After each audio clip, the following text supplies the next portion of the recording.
The fine art of big distorted guitars. Next on Music Surgery with me, Dr. Bob.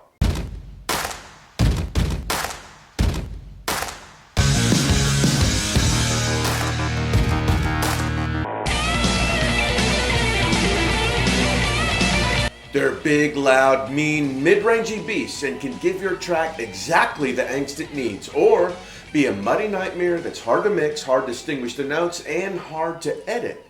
Let's fix all that. All right, you guys, let me show you some great techniques for dirty guitars. First off, what I have here are two guitars, left-right doubles, that came out of a Bogner amp and a diesel amp. These were on the tracking date, and these were mic'd with 57, and here's what these sounded like. One on the left, one on the right, a Bogner and a diesel.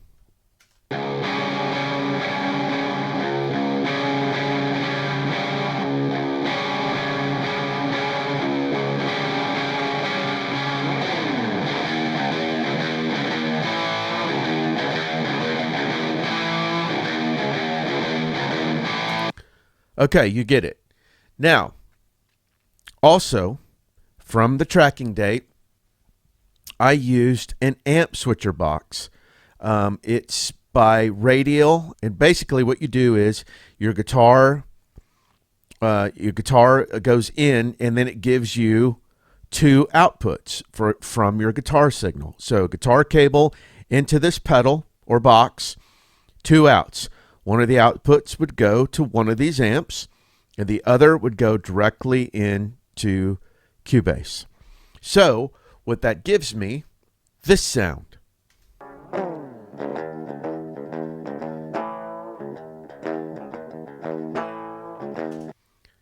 Which is basically the guitar signal coming out of the guitar right into Cubase or Pro Tools or whatever. Now, there are several reasons for doing this. Some of you already know, but for one of them, let me blow this up. These are the electric guitars right out of the amps. And as you can see, editing this would be a nightmare because it's basically a blob. Like, okay, well, that might be a starting point there, and there might be one here. But if you take the direct signal out one side and then the amp to the other side, then it's very easy to see the electric guitars. These two electric guitars here are these two. This side, the guitar signal went to the amp. This side went right to Cubase. So it's very easy to see all the transients, and as you can tell, I've edited these transients pretty tight to the grid. But it's easy to see what's going on here rather than here. You can't really tell the difference between this note and this note here, between this one and this one. You kind of can, but it's maddening and hard to tell. So that's one big secret in editing dirty guitars, to get your guitars tight, to make them lock into the grid if that's the sound you're going through, and lock into one another. Now, let me go back again.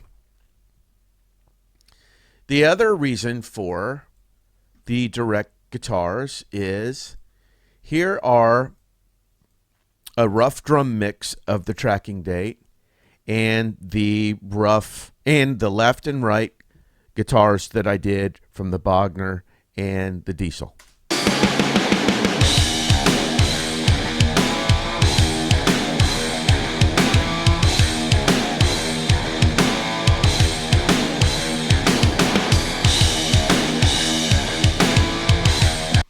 Okay, sounds great. My problem has always been, yeah, these guitars sound great, but once I get everything else in, and the lead vocal, and the background vocals, and the keyboards, and the loops, and 80 other things, is that guitar sound still right?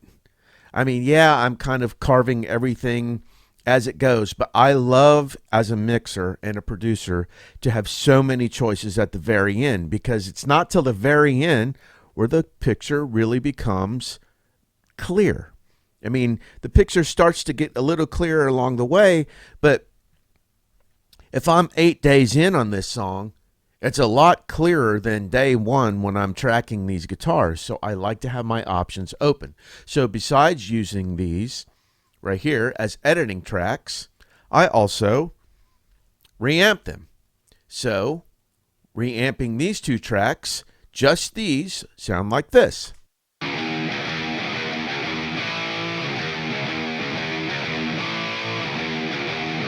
If I took those virtual amps off of those, it would sound like that plunkety plunkety plunk thing you heard a minute ago. Now I can add those in with my tracking date guitars with the Diesel and the Bogner.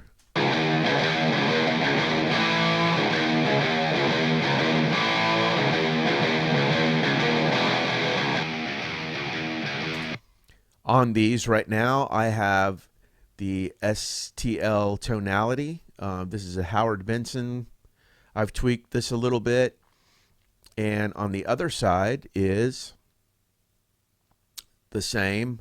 That looks kind of like a Diesel amp, and it's for the Will Putney tones. So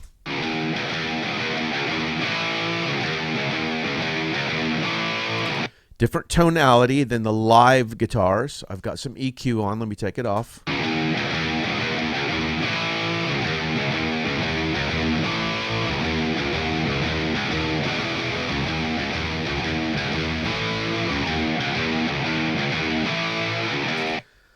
Okay, so another interesting point is that I can not only edit from these files, but I can also use those to add to this sound later on.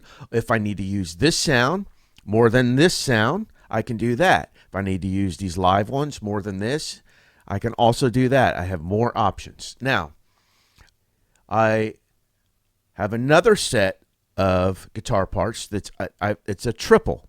It's the same part as this part and this part. But again, I just took the direct guitars. Now, these sound like this. Great. On these guitars, I've done kind of the Jimmy Page trick, where I have not made these very distorted. I've made them more kind of a telly and not so much gain, so you can hear more of the note and the attack than distortion. And that sounds like this. There's some EQ on it too. So let's take that off and take it off down here.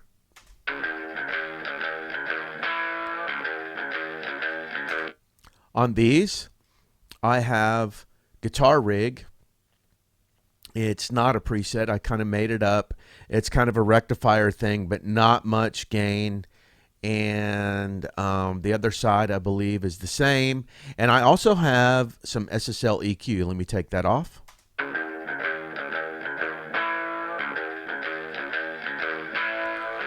To give it some more plunk, plunk, plunk. So if I add that in with these,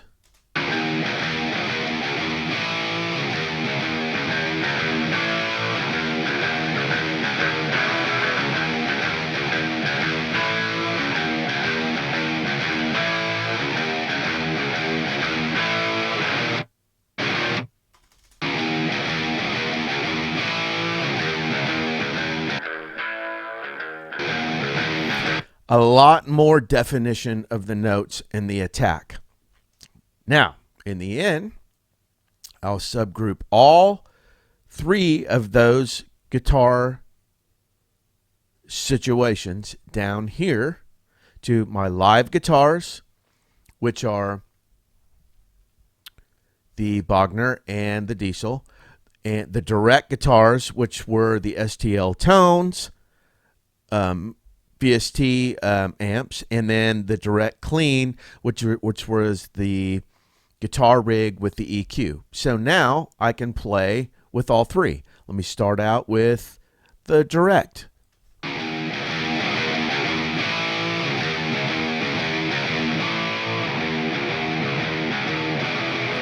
Bring in some of the clean.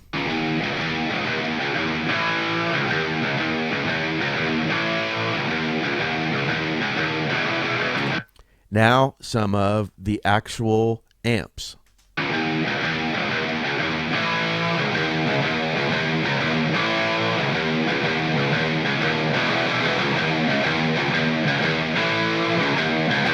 Also, up here on each channel, I have some EQ, dialing out lows and a little bit of high here.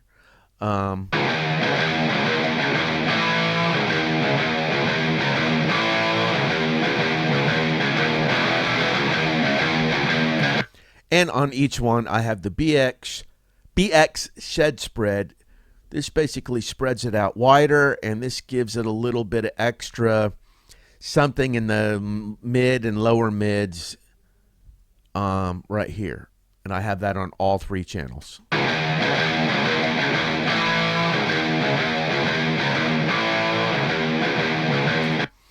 Now, before I play it all together, so at first you can see that I've got lots of choices. I could change any of these amps over here on my virtual amps. I could change any of these sounds that I wanted. More distorted, less distorted, Fender, Boogie, whatever, on any of these amps. And I have lots of choices to pick from these three different sonic palettes. Now, another reason why I went back in time a little bit to get this video, I did this probably these guitars 7 or 8 years ago. Knowing what I know now, I would have never cut these guitars with this much distortion.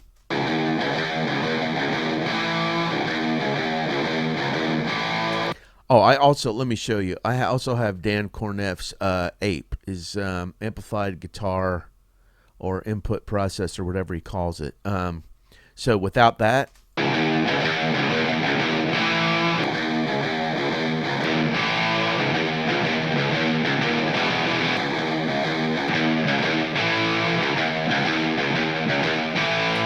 you can do lots of things with this. Dial in and out frequencies, add things, compress, whatever. I'm going to turn it off for now.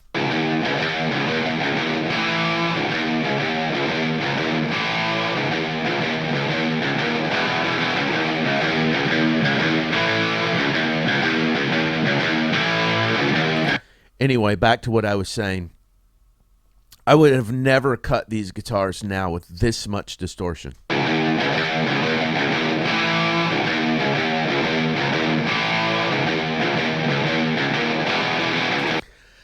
You can always get more distortion later. That's too much distortion for me now. I can always add more in other amps or whatever, but it still didn't ruin the sound. I can still bring out some clarity over here.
So, obviously, I'm just fooling around having some fun between these three because there's no bass, there's no vocals, there's nothing else in.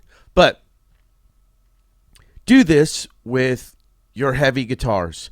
take some direct tracks, get one of these splitter boxes, amp, switcher, splitter, that will take the guitar signal and split it out a couple different ways. The ones like I said, the one I have is by Radial. They probably make tons of them. It makes it a lot easier on editing day to look at all that. Plus, you've got all these options. You're going to want all these options once you get your final drums, once you get your final vocals, your final bass, your final stereo bus compression and all that. It's so nice to not just be locked into one set of distortion, one set of mid-range. If you have 3 or 4 to balance from, you're going to find what you need, and you're going to find what fits the song the best. Hey, you guys, I want to get rich from YouTube. Summer, put the right script up there. That is not the script that we... Hey guys, please take time to subscribe and ring the bell below to notify you of new surgeries. Also, take a look around in my store for some great cheap and free stuff. And one last thing, the Doctor's Lounge is open and in full swing. Come on, join us, get some amazing samples, stems, or one-on-one mix, production, or music advice. This is a really cool and super affordable thing, so check it out and see if it's for you. All the links are below in the description of this video. Thanks a lot. Well, that's it for this week. Thanks as always for watching. Leave me a like or a thumbs up or some comment love below. And hit me at drbobmusicsurgery@gmail.com. Take care of yourselves and each other. And I'll see you the next time the doctor's in.